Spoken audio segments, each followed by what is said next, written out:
Our next speaker hardly needs an introduction. He is an award-winning science journalist and author, former fellow of the Safra Center for Ethics at Harvard University, and founder of the highly influential e-magazine Mad in America. He is author of 5 books, including the highly acclaimed Mad in America and Anatomy of an Epidemic. His articles in psychiatry and the pharmaceutical industry have garnered many national awards, including the George Polk Award for Medical Writing and the National Association of Science Writers Award. Finally, he was finalist for the Pulitzer Prize for a series he co-wrote for the Boston Globe on the abuse of mental patients in research settings. In short, these accolades and many others besides mark our next speaker as one of the most important and influential critics of psychiatry alive today. Please join me in warmly welcoming Robert Whitaker.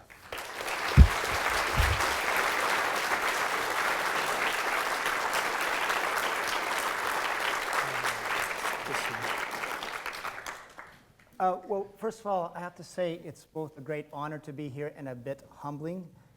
If you really want to look where the best critical examination of the modern biological story has come from, it's come from Great Britain.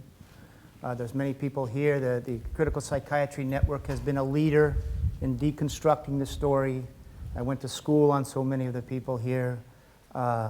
So you're lucky here. And you're also with the Council for Evidence-Based Psychiatry, what James are doing and Luke are doing. They're bringing it out to the public in a way that I don't know is happening anywhere else. So it is humbling to be here, and I'm very grateful to be here, so thank you. What I hope to do in the next 45 minutes, and I think I can do one thing here, is, by the way, that was a brilliant deconstruction of the DSM, I have to say.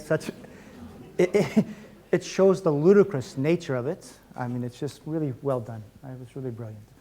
What I hope to do in the next 45 minutes is look a bit about the story around the narrative around psychiatric drugs.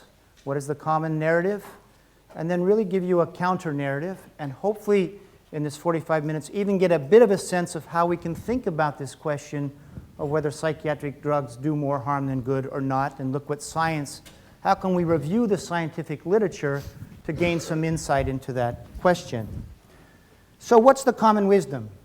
This is a quote from Edward Shorter, who is a well-known historian of psychiatry from the University of Toronto. And what he says is that in 1950s, a new drug came into asylum medicine. The chemical name is chlorpromazine. I think it was known as Lordactyl here in Europe. And he says, this drug arrives and it initiates a revolution comparable to the introduction of penicillin in general medicine. Now, there have been few things as important in the advance of medicine in the 20th century as the introduction of penicillin into general medicine. In fact, some people think that helped us win, the Allies win World War II. And of course, what does penicillin do? It cures bacterial infections very quickly. So he's saying this is the equivalent great leap forward. Now, if you go to this story of progress, and this is the general narrative that drives our understanding of psychiatric drugs, it goes like this. This is remembered as, chlorpromazine is remembered today as the first antipsychotic. And you hear the word antipsychotic? As if it's a special antidote. It's a specific antidote to psychosis. It's not a tranquilizer. It's an antidote to some biological problem. And then we get antidepressants. We get anti-anxiety agents. This is the start of this psychopharmacological revolution that is remembered. We're told this is what made it possible to empty the mental hospitals and for seriously mentally ill people to live in the community, live fairly normal lives. That's what Shorter says in his book. And then if you go forward with the story of progress, we begin to learn in the 1980s that these drugs fix chemical imbalances in the brain. We've all heard this, right? Like insulin for diabetes. Now, if that story is true, it tells of an extraordinary scientific discovery. Think about how complex the brain is, and what we're being told is that psychosis or schizophrenia is due to too much dopamine in the brain. Depression is due to too little serotonin. If that's so, that's an extraordinary discovery. And then we're told that these drugs fix those problems. Think about that. That is a tale of astonishing scientific progress. Then beginning with the arrival of Prozac, and I do believe you call it Prozac here as well, right? The first SSRI, which arrives on the market in 1988. That's the first of the second generation drugs, said to be safer than and more effective than the first. So we get SSRI antidepressants. They're better than the tricyclics. We get a new generation of antipsychotics, so-called atypical antipsychotics, said to be better than the first.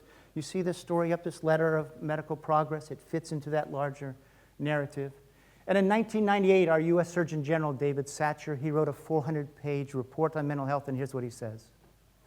Prior to 1955 and the arrival of chlorpromazine, we lacked treatments that would prevent people from becoming seriously, chronically ill. Now we have a vast array of safe and effective treatments that prevent this chronicity for well-defined disorders. And so that becomes codified in this narrative of progress. And really, this narrative has indeed changed our societies. And in terms of use of psychiatric medications, now in the United States, 1 in 5 people takes a psychiatric drug every day. And it's a little hard to get the children usage, but it's at least 10% every day. And by the time our children are 18, it's 15 to 20% who are now taking a drug every day. An extraordinary commercial success, of course. In 1987, we in the United States spent about $800 million on psychiatric drugs. We now spend about $40 billion, a 50-fold increase. So it's a story of medical progress, and it's also clearly a commercial success. Now, what I'm going to try to do is put that narrative of progress under a scientific microscope, in essence. The first thing is, when you get an effective medical treatment for a disorder, hopefully, or that disease, the burden of that disease will go down in society. So just let's go back to antibiotics. People stop dying from bacterial infections, right? So one of the first things I did is, well, let's just look at the number of people as this revolution unfolded who can no longer work, who can no longer care for themselves and need government care because they're disabled by a mental illness. Now, in 1955, we had no social security system for caring for people in the community. So, quote, the disabled mentally ill were in mental hospitals. You look at the number of people in mental hospitals in 1955 in the US with a psychiatric diagnosis, it's about 350,000, and that's a disability rate of about 200 per 100,000 population. Now, 1987, by this time, deinstitutionalization is fairly complete. We're caring for people in the community, and we have set up a system of disability pensions for people who are disabled by mental illness. And you'll see by 1987, there was 1.25 million people on disability in the United States because of a mental illness. Now, what people might say is this is an apples to oranges comparison. It's not fair. You had to be more severely ill to be in the hospital in 1955, to be on disability in 1987. But now we have an oranges to oranges comparison, just the number of people receiving a disability payment in the US because of mental illness. And what has happened during the second generation of psychiatric drugs? It's quadrupled. And in total numbers, we're now up to about 5 million, but by this per capita rate, it's tripled. Now, this doesn't prove anything, but it starts to raise a question about this paradigm of care. Why is the burden rising? Now, after Anatomy came out and I presented this data, people said, that's because it's in the United States. You don't have national health service. People are going on disability in order to get access to health care. So now I've had a chance to look at other countries. This is just in the Prozac era. How about New Zealand? A quadrupling of people on disability in the past 20 years. How about Australia? Quadrupling in the past 20 years. This is a little bit different data. It's the number of people going on disability each year. What's interesting about this data, Iceland is a small country. When the pharmaceutical companies really began marketing antidepressants, it's in the middle 90s, and all of a sudden you see this rise in the number of people going on antidepressants. By the way, the disability numbers are not being driven by psychotic disorders. It's being driven by affective disorders, depression, and in the United States at least by bipolar. And I don't have the Britain data. Joanne Moncrief has done some of this work. You're seeing a big rise in the number of days lost to disability due to depression in Britain as well. Here's new cases of disability in Denmark. You'll see that the number of new cases has tripled in the last 12 years. This is Sweden. What this data is, the percentage of disability cases each year, new ones, You can see in 1992, mental illnesses were about 16% of new cases. Now it's 60%. The point is you see this rising burden of mental illness, of disabled people unable to work in country after country that has adopted this paradigm of care. Now, I don't think this proves anything, but it does raise a question: why is this happening as we use these medications more and more? Why is the burden, at least by disability numbers, going up? Now, the second thing I think we need to do in terms of that narrative of progress, we do have to look at the chemical imbalance story. Did they find this to be true? And what did we in fact learn about how the medications act on the brain? This is the second part of that narrative of progress. So here's how the chemical imbalance theory arose. It did not arise from an understanding of what was going on in the brains of people diagnosed with schizophrenia or psychotic disorders or depression. It arose from an understanding of how these new drugs acted on the brain. So, for example, they came to understand that antipsychotics blocked dopamine receptors.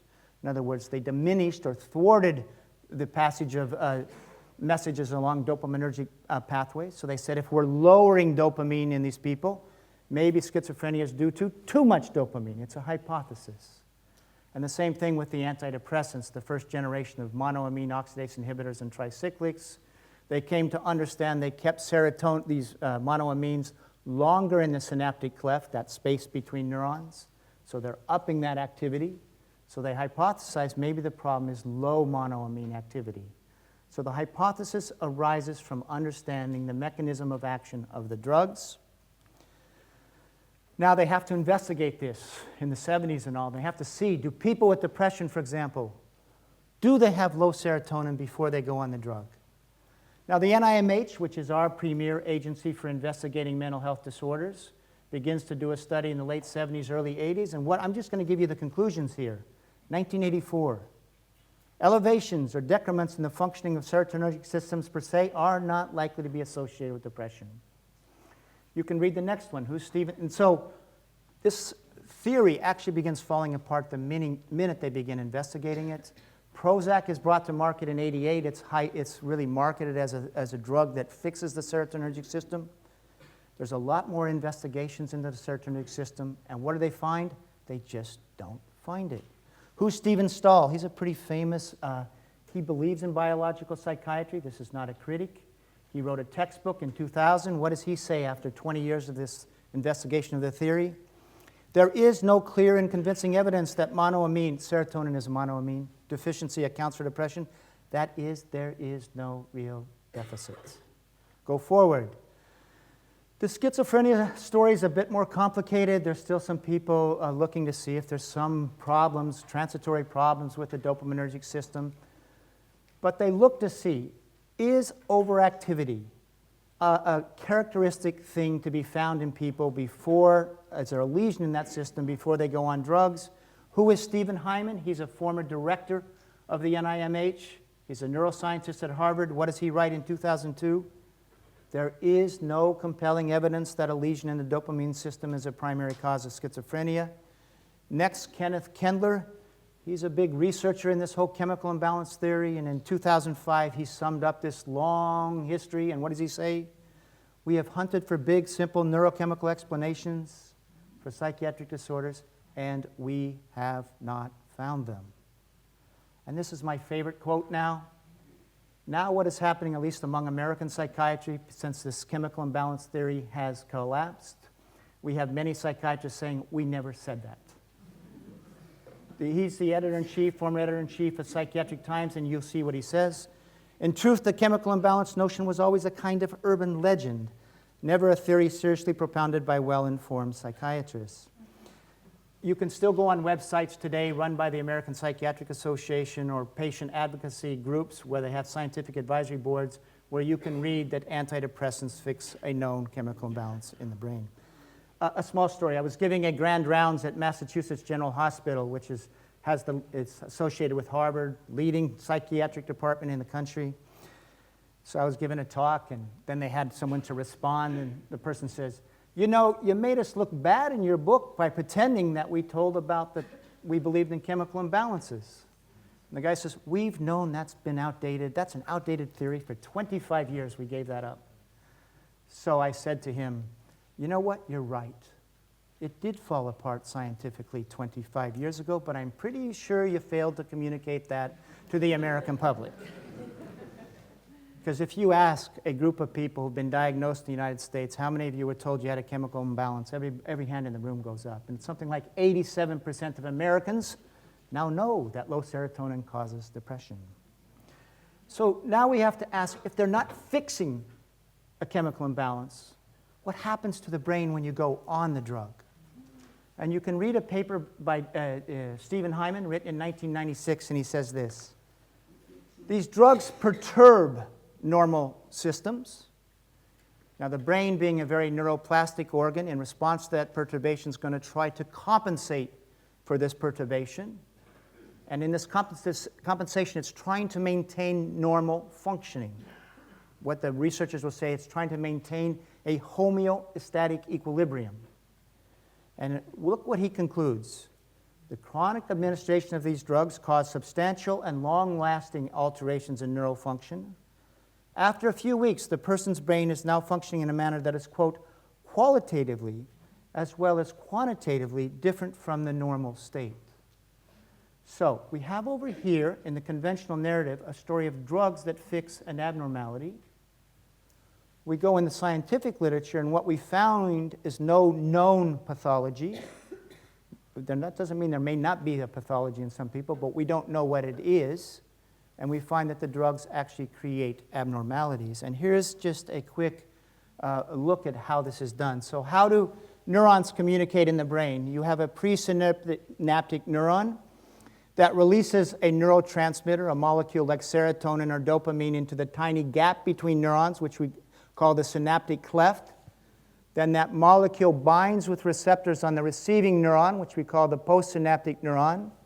We say that molecule fits into those receptors like a key into the lock. Have you heard all that metaphor? Okay, so what does an antipsychotic do? An antipsychotic gums up all these receptors. So now the molecule can't bind with those receptors, a particular type of receptor called the D2. You're thwarting it. So what does the brain do when you go on an antipsychotic? It increases. It tries to become extra sensitive to dopamine. And you can see why.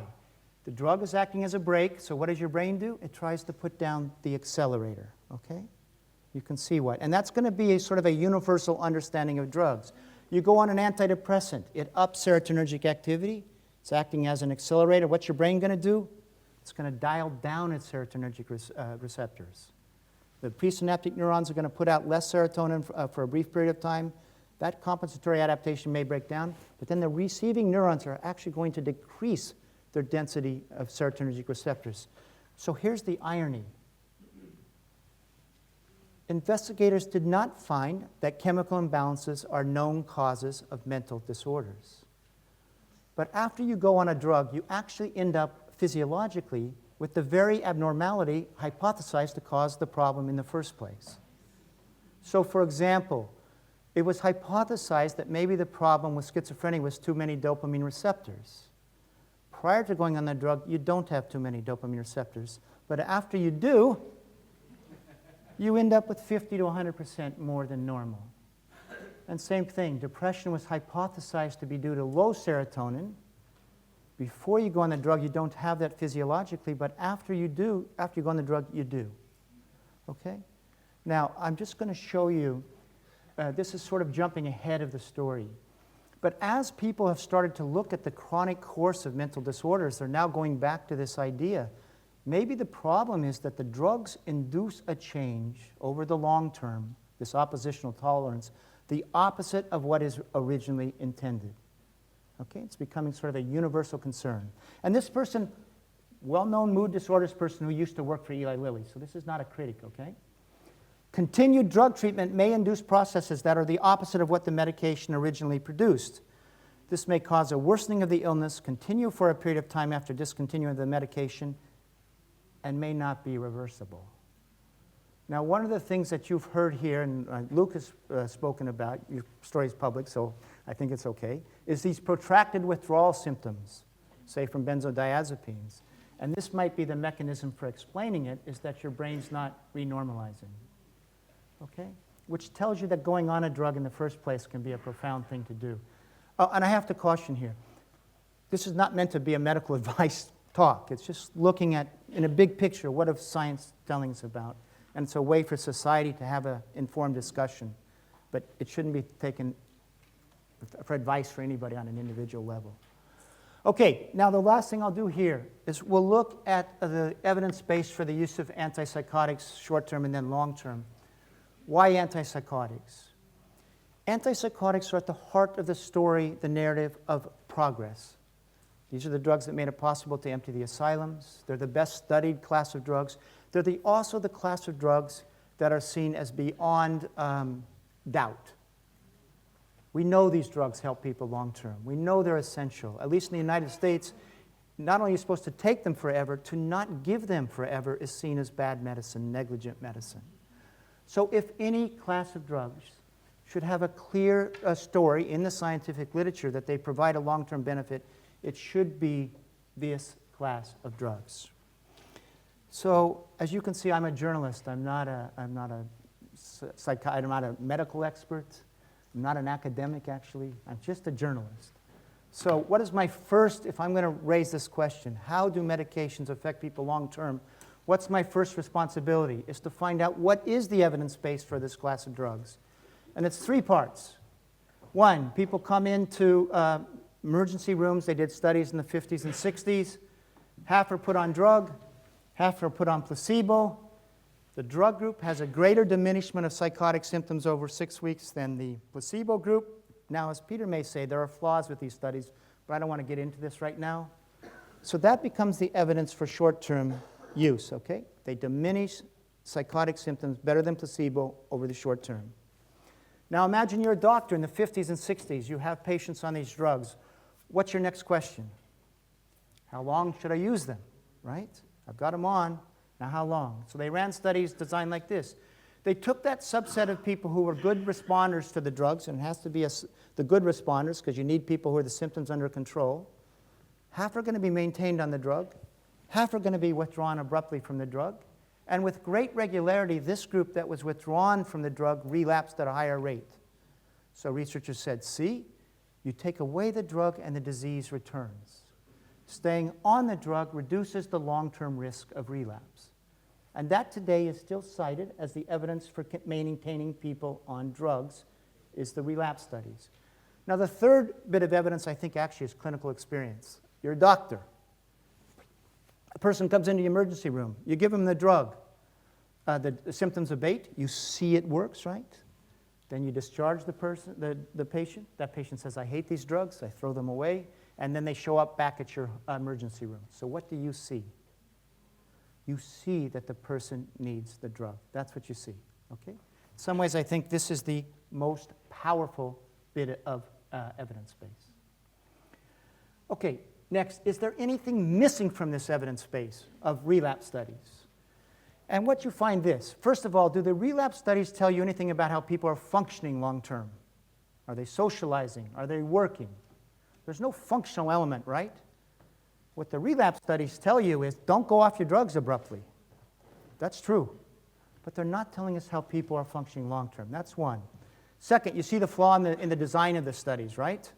Abrupt withdrawal, we all know now that abrupt withdrawal increases the risk of relapse. It's a drug withdrawal effect. There's actually been very few studies where they tried to get people off successfully in gradual tapers. So a lot of what you're seeing there is, in fact, a drug withdrawal effect. How about the physician's experience? Do we know what is the natural long-term course of psychosis? We don't, right? The clinicians don't see it. So we don't really know what would happen is if you never expose someone to an antipsychotic and see what happens over 2 years, 5 years, 10 years. All we know is once you go on, your brain changes, and it's going to be difficult to come off. Okay, now, is there some other type of evidence? And I hope you see I'm trying to show an approach to this, an intellectual approach to investigating this question. Okay, we admit the relapse studies have flaws. Are there other types of evidence that people can point me to that says This shows us that antipsychotics are providing a long-term benefit. And here's what you find. Emmanuel Stipp, someone from the University of Montreal, did that in 2002, which was the 50th anniversary of the discovery of chlorpromazine, and he says this. This was really important to me. After 50 years of neuroleptics, are we able to answer the following simple question? Neuroleptics is another word for antipsychotics. Are neuroleptics effective in treating schizophrenia? There is no compelling evidence on the matter when long-term is considered. And then he wrote what to me was a green light for going on with this investigation, which I wrote about Anatomy of an Epidemic. If we wish to base psychiatry on evidence-based medicine, we run a genuine risk in taking a close look at what has long been considered fact. What he's saying is we may be surprised by what we find. Okay? So what you're all going to do now in the next 20 minutes is take that same risk, okay? So just in the interest of time, I'm going to sort of summarize what they find in the first 20 years. The first long-term trial done by the NIMH had 4 arms. 3 groups were treated with drug in the hospital, 1 with placebo. At the end of 6 weeks, the drug-treated patients were doing better.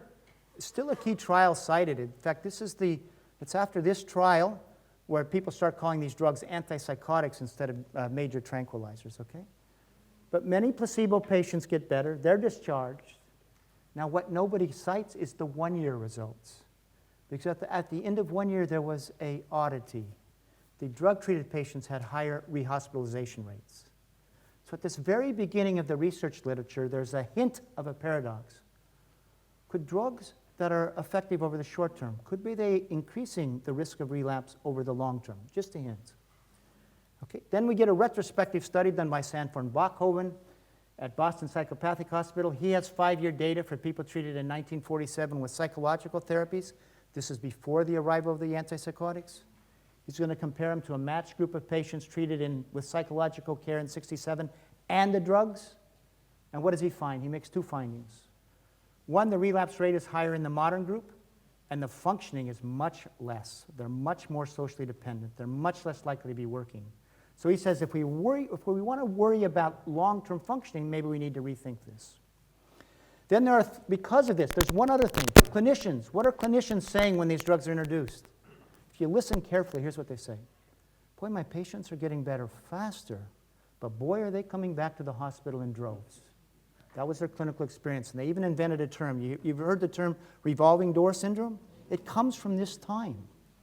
And then they said this. We're also noticing that relapse on drug is more severe than on placebo. So this worry arises. The NIMH conducts 3 studies meant to revisit the value of these drugs over the long term in the 70s. And in each of these studies, you have people treated conventionally with drug, and then in the experimental arm, either with no drug or a minimal use of drug, some sort of selective use of drug and psychological care. And in each of these 3 studies, the experimental arm did better. That's 1. 2, you'd see a group that never needed to go on drug, and they would have the best outcomes. And 3, overall, we had higher relapse rates in where people were regularly medicated, better social functioning over here. Okay? And at that point, and every person says, if you read, if we're interested in long-term clinical improvement, we may need to rethink this use of the drugs. But this is the key question. Now, this was raised by William Carpenter. He did one of the 3 studies at an NIMH hospital. And now put yourself in the shoes of William Carpenter in the late 70s. You have data that shows if people on meds, you take them away, they relapse. This is the first part. There's no question that once patients are placed on medication, they are less vulnerable to relapse if maintained on the drugs. That's the relapse studies. But what if these patients had never been treated with drugs to begin with? We raise the possibility that antipsychotic medication may make some patients more vulnerable to future relapse than would be the case in the normal course of the illness. You see why this takes your breath away? We're not talking about adverse effects here. We're worried that the drugs cause a change that make you more vulnerable to the very thing the drugs are supposed to treat, psychosis, okay? At this point, there's 2 people from McGill University in Montreal who put together a biological explanation for this paradox. They say the drugs block dopamine receptors. Your brain responds by increasing its dopamine receptors, okay? Now, what happens when you go off drugs? You've got the accelerator down, right? And they say that predisposes you to severe relapse upon drug withdrawal. But they also said the fact that you have this increase in dopamine receptors may eventually lead to a tardive or more chronic psychosis. Okay? And you'll see this. When this happens, the tendency towards psychotic relapse in a patient who has developed such a supersensitivity, and by the way, as far as I can tell, they all do, it's a natural response to the brain, is determined by more than just the normal course of the illness. They then test their own thing, and they say, if we look at the end of 10 years, at least 30% of our patients are now chronically psychotic, and they're attributing it to the drug. And they say, when this happens, the illness appears worse than ever before. New symptoms of greater severity will appear. Now, there are stories of Guy Chenard and Barry Jones, the Canadian investigators, telling this story to other psychiatrists, and psychiatrists in the audience going, are you kidding me? Are you telling me the very drug I use to treat psychosis is making people more biologically vulnerable to psychosis? You can see the cognitive dissonance, right? It's very hard to understand that. And now what happens? This worry arises in the 80s and it gets put aside. Stop worrying about it. There's a famous, what's his name? Solomon Snyder, I think it was, who says, okay, we've looked at this, it's not a worry. And he puts it aside from Johns Hopkins, okay? Gets buried. So now we're going to say this. Was it a really valid worry or not? That was the early 80s. We're in 2015. And let's review all the evidence we can of whatever type and see if maybe it's a worry or maybe it's not a worry, okay? Cross-cultural studies. The World Health Organization conducted 2 cross-cultural studies in the 70s and 80s. One was 5 years in length, the other was 2 years in length. They compared outcomes in what they call developing countries, India, Nigeria, and Colombia, with outcomes in the US and 6 other rich countries. I do believe there was a Great Britain site in the study. Where was it at? Do you remember? It was one in Great Britain anyway. And what did they find? They found each time the outcomes were much better in the developing countries. By the way, this was the study that first attracted my attention to this whole subject. I wondered, why would living in a developed country, you'll see, be a strong predictor of not attaining a complete remission? Because I believed in the story of progress, and I'm wondering, well, why do you do better in rural India or rural Nigeria? Why do you do better? And you'll see exceptionally good social outcome. So after the first study, which was 5 years in length, and by the way, people are being diagnosed by Western doctors to standardize it, they hypothesized maybe the reason for the better outcomes in the poor countries is that they're more medication compliant. They take the drugs regularly. Now that's a valid hypothesis. If you think the drugs are essential, then compliance should be associated with better outcomes. So they looked at medication usage, and what did they find? That in fact in the poor countries, they were not maintaining people regularly on the drugs. And in fact, in the 2 countries with the best outcomes, India and Nigeria, they basically weren't maintaining people at all on the drugs. They used them acutely, then they got them off. And that's where you saw the best outcomes. So at least in cross-cultural studies, we see better outcomes in countries that were using the drugs differently, acutely but not chronically. It's just one data point, all right? And you see when they came back 15 to 20-year follow-up, so many of the patients where they weren't regularly medicated were never psychotic anymore, and look at the employment rate, 73%. I will tell you there's a new cross-cultural study done by Eli Lilly where the people in the poor countries, the developing countries, are kept on the drugs, and now their outcomes are as bad as ours in the developed world. Okay, I'm going to go real quickly because I'm running behind on this. But there has been some animal model research. It was done by Philip Seaman. Philip Seaman was at University of Toronto, one of the people who discovered the mode of action on these drugs and discovered the fact that they elevate D2 receptors. And what he's developed is an animal model where you give, like rats, lesions, or you give them angel dust, hallucinogens, or you do certain lesions to the part of the brain. And he notices all these insults to the brain that he associates with psychotic-like behavior raise due to the levels, the density of dopamine receptors, the D2 subtype. Every one, that's the final pathway. Okay? Okay, now he gives these rats Haldol or olanzapine, and what do these drugs do? The same thing. So he found that the drugs cause the very abnormality that the lesions to the brain cause as well that are part of his model. Then he did this very quick experiment I love this experiment. He made his rat psychotic with one of these insults. He withdrew that. Well, then he put the people on drugs, antipsychotics. It reversed their psychotic-like behavior for a time. Now the insult is removed. He just keeps them on the drugs, and now the psychotic-like behavior returned in the animals. He calls this breakthrough supersensitivity. These results are the first to demonstrate that breakthrough supersensitivity during ongoing treatment undermines treatment efficacy. So he's saying, at least in my animal models, the reason antipsychotics fail over time is they cause this increase in D2 receptors. Next, I'm going to go to this one. We now get MRI technology. We can now measure brain volumes. Nancy Andreasen is a very famous person in American psychiatry. She was the editor-in-chief of the American Journal of Psychiatry for a long time. She's a believer in the biological model. In the early 90s, she initiates this large MIR study of schizophrenia patients, and here's her theory. Schizophrenia is a neurodegenerative disease characterized by brain volume loss over time. Okay? So she does this, she measures brain volumes over time, and she finds that's true. Their brains are shrinking. Okay? You'll see this. So she says, we've found the cause. And she's saying the problem is the drugs don't arrest this brain volume loss. Then if you really look closely, she says, as this brain volume loss happens, you get an increase in negative symptoms. That's the apathy and all. Increased functional impairment after 5 years cognitive decline. But then the problem is, if you give these drugs to monkeys, you see the same thing. New drugs, old drugs, you see this brain volume loss. I presume the monkeys do not have schizophrenia, so it's drug-caused. So now she looks at this, and what does she say? Yes, this shrinkage is drug-related. Use of the old drugs, the new drugs, clozapine, all associated with smaller brain tissue volumes. Severity of illness, substance abuse had minimal or no effect. Here's what people are saying today. Maybe there is some brain shrinkage loss that is related to trauma, whatever you want to be. You may see some, in fact, at baseline before you go on the drug. But at the very least, then what drugs are doing is exacerbating that process. And so think about what you're seeing here.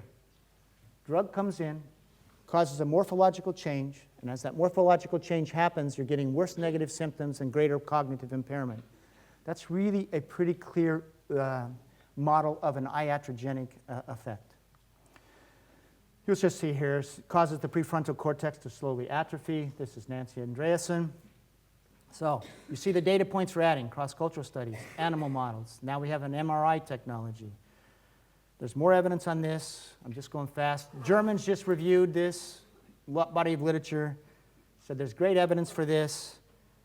And it says these brain volume loss seems to depend on cumulative dosage and can exert adverse effects on neurocognition, negative and positive systems, and psychosocial functioning. In other words, this brain volume loss is causing worse functioning. Okay?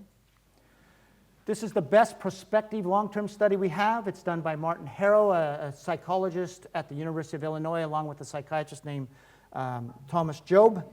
Here's its design. They enrolled 200 psychotic patients, and you'll see many of them are first episode. They're young, so we're getting them early in the course of the disorder. And everybody's going to be treated in the hospital with drugs. Then they're going to be discharged, and he's just going to follow them at 2, 4.5, 7, 10, 15, 20 years. At each follow-up, he's going to see, are they asymptomatic? How's their social functioning? And are they using meds? And the hypothesis is those who take themselves off meds are going to do horribly. He expects to find them in jail, just psychotic. This is, in essence, meant to be a long-term study expected to show why you have to stay on the drugs. Now, by the way, at the end of 15 years, of the 200 patients he enrolled, he still had 145 patients in his study. Any of you have done research, that is a very good inclusion rate at the end of 15 years. This is really an interesting piece. At 2 years, he ends up with 64 schizophrenia patients at the end of 15 years and 81 with milder disorders. He also ends up with a group by end of 2 years is off meds, stays off meds all the time. And then there's another group of schizophrenia patients that is on meds and is compliant through the 20 years. And you will notice here, if I knew how to use this, but notice that at 2 years, the people off medication are still psychotic. It's not that they got better on the drugs. They're not well. Okay? There's really no difference. Then look what happens between 2 and 4.5 years. This is the only place in the research literature you see this longer healing process off meds. The relapse studies don't capture this, right? Relapse studies, you're on drugs, you come off, and you relapse. But you see this longer healing process? And look at the number of people who are psychotic at the end of 10, 15, 20 years. It's less than 10%. This is schizophrenia patients, by the way. This is not all of them. Now, how about if you stay on drugs? Does that show a drug that is taming the symptoms? Does not. People are staying psychotic. This is consistent with the idea that dopamine supersensitivity undermines the long-term efficacy. Just real quickly, anxiety symptoms, same thing. You see this healing that goes on. Off drugs, on drugs, you see sort of a tardive akathisia developing, constant anxiety, cognitive function, better off drugs. Recovery rates, to be in recovery, you had to be asymptomatic and working or in school at least 50% of the time. There's a functional component. You'll see there's this great leap in recovery between year 2 and 4.5, such that 40% are in recovery off meds, only like 6, 7, 8% on meds. By 15 years, it's an 8-fold higher recovery rate. This is the spectrum of outcomes. Off drug, 40% recovered, 44% so-so, 16% uniformly poor. You'll see on drugs, only 5% recovered, 46% so-so. It's as if outcomes have shifted along a spectrum. What did the researcher who's done the best long-term study conclude? You can read this. You can see that this is not a conclusion that was widely publicized by the American Psychiatric Association or the pharmaceutical industry. Residents are not taught this information, okay? He also has milder disorders. Once again, it's the group off that does better. Now, please look at this. He ends up with 4 groups: schizophrenia on meds, milder disorders on meds, schizophrenia off meds, milder off. You see milder disorders on meds? They do worse than schizophrenia off. Now, schizophrenia have a worse prognosis, right? So how does schizophrenia off end up worse than milder on? You can see that one explanation is maybe the drugs are iatrogenic and they're worsening long-term outcomes. At the very least, this is a slide that needs to be examined. You can see that Martin Harrow, I got about 2 minutes left. Martin Harrow is saying, how unique is it that drugs that work over the short term become ineffective or harmful over the long term? He's now talking about this dopamine supersensitivity to explain why the drugs become harmful as the body readjusts biologically to the medications. I don't have time to go through this because I think it's 2 minutes or something. The complaint about Martin Harrow was it wasn't randomized, okay? It's naturalistic. Maybe there's some sort of natural selection. We get a randomized study out of the Netherlands, a 7-year study. People stabilized. Then they're randomized either to tapering down to a low dose or off versus drug care as usual. Now look at this. If you stop this study at 2 years, you will get data that says use the drugs. Because the relapse rate was higher in the drug-tapered group. But they tried to manage people through that. There was actually very little rehospitalizations. At the end of 7 years, there's no difference in relapse rates, but look at recovery rates, more than twice as high for the tapered group. So now we have a randomized study supporting this idea. By the way, you can also, some of the people between year 2 and 7, it was a naturalistic study. If you'd been randomized to the drug continuation group, you could take yourself off. This is a grouping of people by the end who are off medication or on. You'll see greater symptom remission in those off, greater functional remission. Full recovery is, what is that, about 3 times as high. His conclusions, antipsychotics may worsen functional outcomes, and we have been looking at the wrong things, folks. We've been looking at relapse studies, and that misleads us. We need a bit broader perspective, and we need to look at functionality. I'm going to skip. Well, real quickly, they did a medication compliance study in Australia. The idea was the problem is people go off these drugs. If we could have social services that upped medication compliance, that should lead to better outcomes. So they did a study where people are put on drugs, they're stabilized. One group gets special care to up medication compliance. The other gets care as usual. It works. The social service increases medication compliance. The problem was, you can read, Increase in medication adherence was associated with decreases in psychosocial functioning and increases in negative symptoms. So the program worked. The problem was it led to worse outcomes. And you can see this is consistent between previous research. You'll see now British Journal. Now, when I published Anatomy of an Epidemic in 2010, it was considered heresy to suggest that scientific literature showed, or at least raised the question, that these drugs were impairing long-term outcomes on the whole. Now it's really coming to the fore, and you're hearing more people in respective places saying, maybe this is so. And this is your editor, British Journal of Psychiatry. This is not a wild cry from the distant outback, but a considered opinion by influential researchers. Increasing body of evidence that the adverse effects are, to put it simply, not worth the candle. Even our recently resigned director is now saying, what does it say about the long-term use of antipsychotics? Are they potentially harmful? Again, I will tell you, when Anatomy of an Epidemic was published, I was likened in one major newspaper to an AIDS denier, which is like saying to the public, this guy is anti-scientific. Now you have the head of NIMH saying this. If we had time, we could also go and talk about a program in northern Finland where they use the drugs very selectively, limited for psychotic patients. That's the open dialogue program you've heard so much about. They now have the best outcomes in the Western world, so we even have an example of how to do it differently. But here's what I want to show you. We have, if we look at this counter-narrative, I've really presented a counter-narrative here today, but it's not that there's dueling evidence. I say there's this evidence with relapse studies. That's one body of evidence, and now I'm saying there's this other body of evidence. And in this counter-narrative where you're really looking, you see that a worry arises in science. It's good science that explains the increased chronicity. It has a biological explanation. You see that arise from the 1980s in mainstream psychiatric research done by the NIMH. See the worry arise. And now if we go over the 30 years and we look at all the different types of research we can find, what do we find? Cross-cultural studies, negative for antipsychotics. Animal modeling studies, negative for antipsychotics. MRI findings, negative. Longitudinal study, negative, that's HARO. Randomized study, wondering, that's negative. Drug compliance study, that's the last one, negative. Now, all I'm saying to you here, at some point it becomes a social responsibility and a question, and I think this is why you're here, to sort of look at this evidence, and then you all can decide and have a discussion, how meaningful is this evidence? Is it convincing to you or not? It may not be convincing to you. I've given grand rounds, and my favorite response in a debate was this.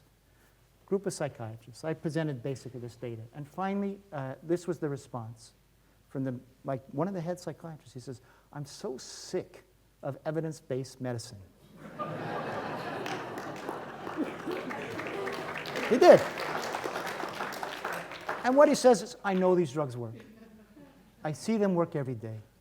I don't want to hear this anymore. And you know what? That was actually an honest response.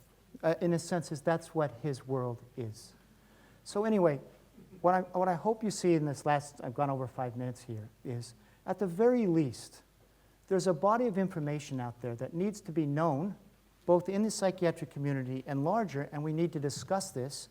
And I think ultimately what it will lead to is, can we figure out a use for these drugs, much more limited, like they have done in open dialogue, that produces so much better results. And this is actually an optimistic story. You remember that healing you saw between year 2 and 4.5? What you're really seeing here is a natural resilience, a natural capacity to recover. And imagine if we supported that. Those people who got off meds left care. They weren't getting any care at all. And you know what happened, Harold found? They disappeared into society, those who got off successfully. One became a doctor, not a doctor, there was a lawyer, a teacher. Do you think now then in their job they go, hey, you know, I used to be schizophrenic? They disappear.